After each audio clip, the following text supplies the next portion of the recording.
Morning students, स्वागत है आपके अपने यूट्यूब चैनल जीएसएम कॉलेज में।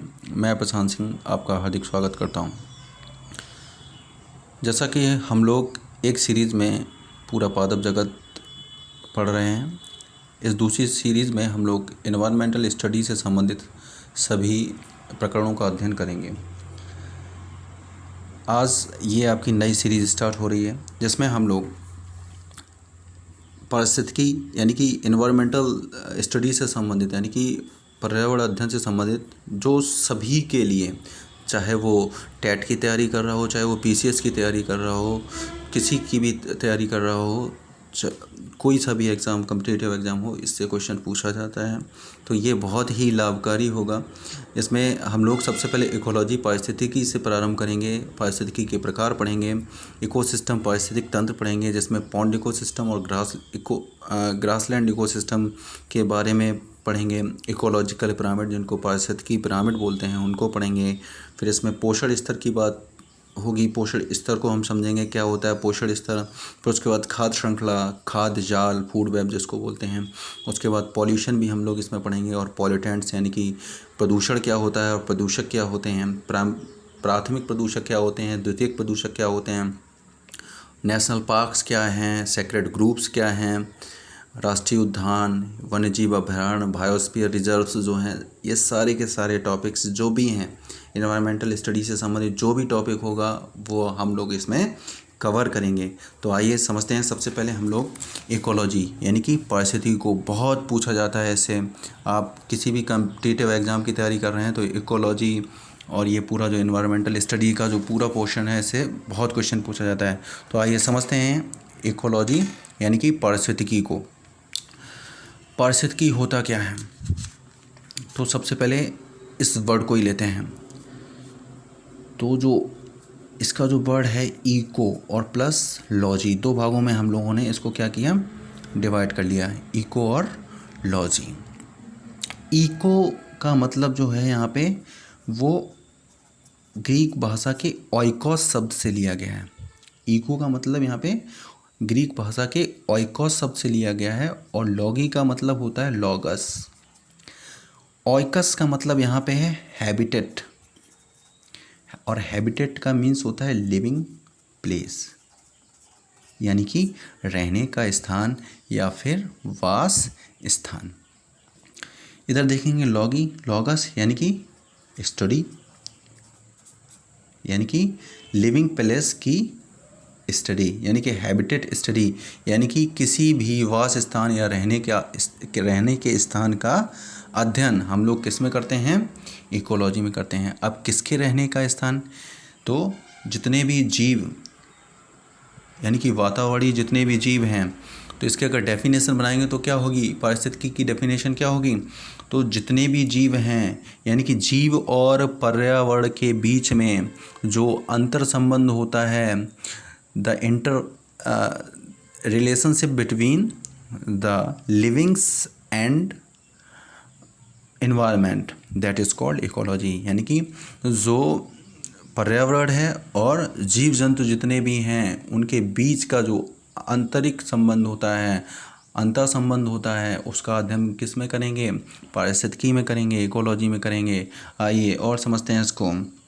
इकोलॉजी शब्द बहुत पूछा जाता है कि इकोलॉजी शब्द किसने प्रतिपादित किया या इकोलॉजी शब्द को सर्वप्रथम किसने दिया था, तो बहुत ही मतभेद रहते हैं और बहुत सारे लोगों के क्वेश्चन गलत हो जाते हैं। आइए समझते हैं।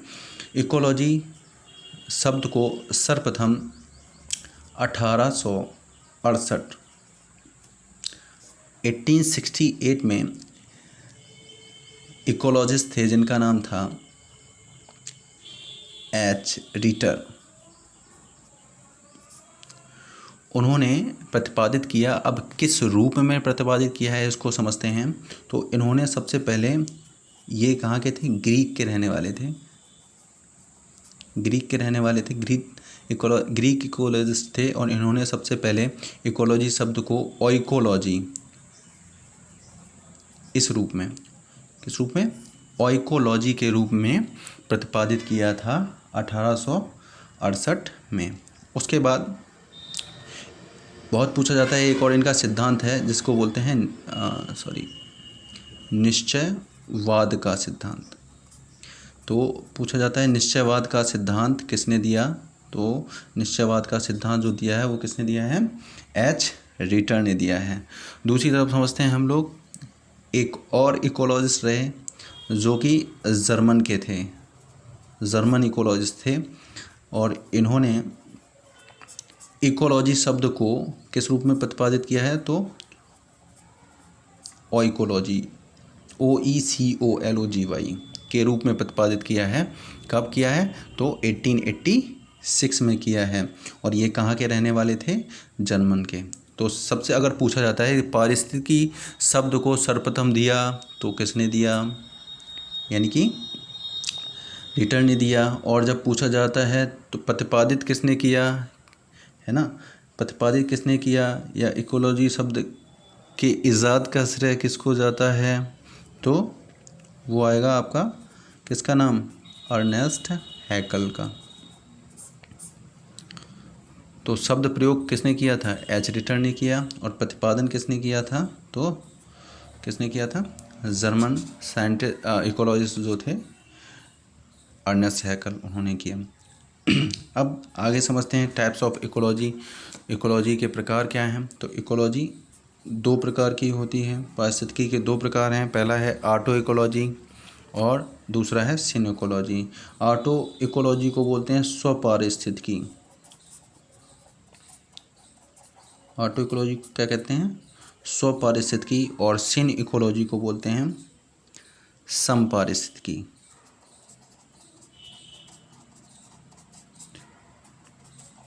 ठीक है, तो सबसे पहले समझते हैं ऑटो इकोलॉजी क्या है।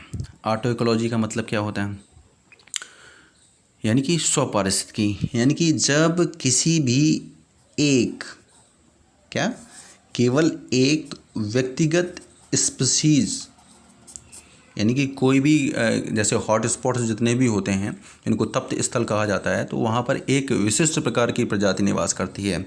तो किसी भी एक इंडिविजुअली व्यक्तिगत प्रजाति का वातावरण यानी कि पर्यावरण के प्रति जो अंतर संबंध होता है उसका अध्ययन हम किस में करते हैं, ऑटो इकोलॉजी में करते हैं। तो इसको याद रखिएगा, यानी कि केवल एक ही प्रजाति का उसके वातावरण के प्रति अंतर संबंध किसमें, उसका अध्ययन हम किस में करेंगे, ऑटो इकोलॉजी में करेंगे। अब दूसरा देखते हैं सिन इकोलॉजी। अब सिन इकोलॉजी जो शब्द था वो सबसे पहले दिया था श्रोटर ने। किसने दिया था, श्रोटर ने दिया था। अब इसमें क्या होगा, सिन इकोलॉजी में क्या होता है, यानी कि जब हम किसी भी पारितंत्र की बात करेंगे, किसी भी पारितंत्र में पूरे होल कम्युनिटी यानी कि पूरे समुदाय का जो पर्यावरण के प्रति अध्ययन होगा उसका अध्ययन हम किस में करेंगे, सिन इकोलॉजी में करेंगे। और सिन इकोलॉजी शब्द जो था वो किसने प्रतिपादित किया था, श्रोटर ने प्रतिपादित किया था।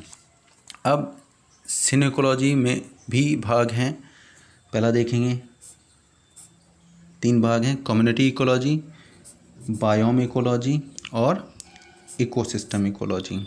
कम्युनिटी को बोलते हैं समुदाय, और बायोम को बायोम ही बोलते हैं, और इकोसिस्टम को बोलते हैं पारिस्थितिक तंत्र, पारिस्थितिकी।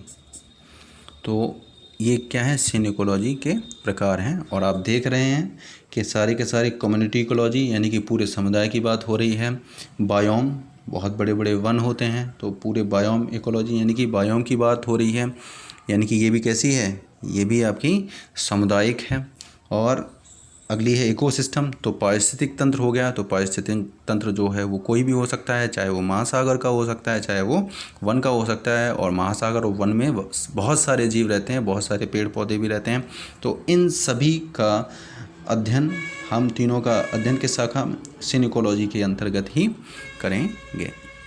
तो ये वाला जो पोर्शन है इकोलॉजी का पोर्शन, ये सीरीज़ बहुत लंबी जाने वाली है और इसको अच्छी तरीके से पढ़िए और ध्यान से पढ़िए इसको, क्योंकि इससे सभी में, चाहे वो बीएससी हो, चाहे वो बीएड कर रहा हो, चाहे वो बीटीसी कर रहा है, TET, super TET, PCS level तक के जो एग्ज़ाम्स होते हैं, आईएएस तक यही इन्हीं में से, पूरा इन्वायरमेंटल हिस्ट्री में से इसी में से पूछा जाता है, तो उसको ध्यान से पढ़िए।